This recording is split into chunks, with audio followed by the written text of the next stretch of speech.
Scenarijus nesuveikė, šiandieną rungtynės rezultatyvios, tai yra tokios, kokias labiau mėgsta žaisti Klaipėdos Neptūnas. Martynas Mažeika, pražanga Simui Sanderiui Venė. Bandė uždaryti dabar į dėžutę Martyną Mažeiką 2 Žalgirio krepšininkai. Ketvirtoji pražanga Venė, Martynas Mažeika meta 2 baudos metimus. Na ir aišku, kad kol kas Klaipėdos Neptūnas pataiko visus baudų metimus, o vat kas atsitiktų, jeigu nors vienas būtų netaiklus. Tada jau prasižengti nebebūtų galima.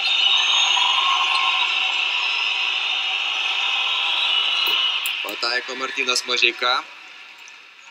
Praėjusį kartą Klaipėdoje antrąjį baudos metimą jis prametė ir paliko šansą Žalgiriui, bet Džeimso Andersono tritaškis skriejo pro šalį.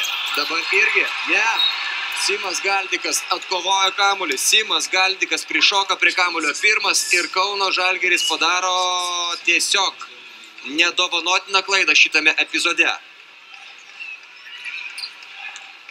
Martynas Mažeika buvo suteikęs šansą Kauno Žalgiriui išsigelbėti šios dienos rungtynėse, tačiau Simas Galdikas buvo greitesnis už žalgiriečius jų pačių baudos aikštelėje. 89-86 ir štai šituo baudos metimu Martynas Mažeika galėtų įtvirtinti Kauno Žalgirio komandos pralaimėjimą.